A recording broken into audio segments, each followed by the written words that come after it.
মধ্যপ্রাচ্য জুড়েই যেন চলছে মহাযুদ্ধের প্রস্তুতি। পরমাণু চুক্তি নিয়ে মুখোমুখি দাঁড়িয়েছেন আয়াতুল্লাহ খামেনি ও ট্রাম্প। শনিবার ইরান যুক্তরাষ্ট্র বৈঠকে বসলেও তার আগেই নিজেদের চূড়ান্ত শক্তি প্রস্তুত করে রাখছে দেশ দুটি। আর ইরান যুক্তরাষ্ট্রের সম্ভাব্য সংঘাতে ইসরায়েলি যে আয়াতুল্লাহ খামেনির নিশানায় থাকবে সেটা অনেকটাই স্পষ্ট।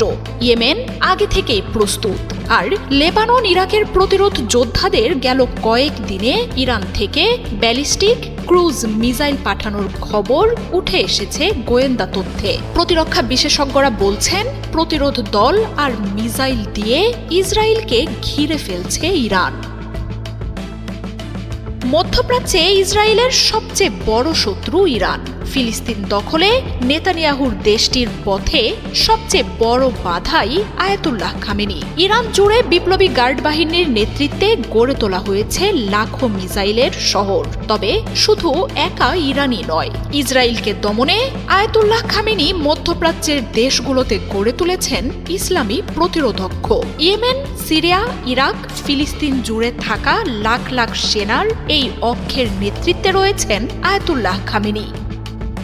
গেল 2 বছর ধরে প্রতিরোধ অক্ষকে ভাঙতে সর্বোচ্চ লড়াই চালিয়ে যাচ্ছেন নেতানিয়াহু।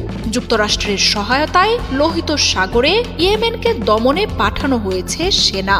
এছাড়াও লেবানন, ইরাক আর সিরিয়াতেও চালাচ্ছে হামলা। তবে যুক্তরাষ্ট্র ইসরায়েলের সর্বোচ্চ শক্তিও দলগুলোর কোনো ক্ষতি করতে পারছে না। এর মধ্যেই ইসরায়েলি গণমাধ্যমগুলো প্রকাশ করছে একের পর এক বিস্ফোরক তথ্য।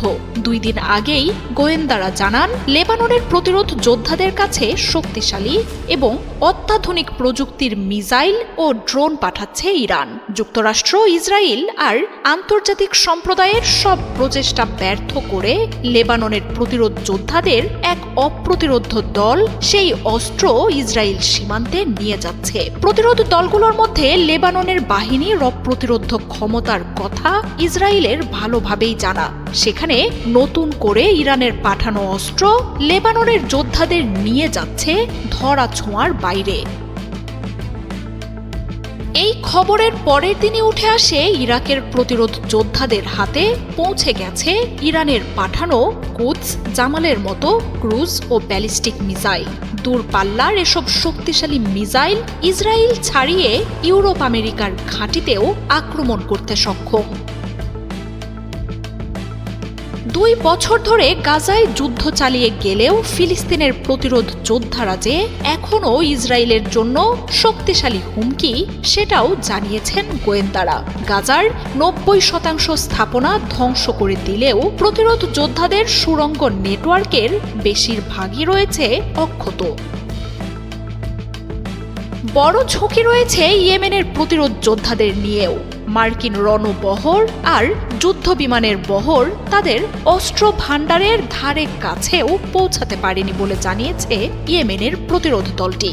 ইরানের বিরুদ্ধে যে কোনো আগ্রাসনের জবাবে ইয়েমেনের অস্ত্রে তাণ্ডব শুরুর হুঁশিয়ারি দিয়ে রেখেছেন তারা। আর তাই প্রতিরক্ষা বিশ্লেষকরা বলছেন, যুক্তরাষ্ট্রের সাথে আলোচনার ফল যাই হোক না কেন, যুদ্ধের জন্য পুরোপুরি প্রস্তুত ইরান।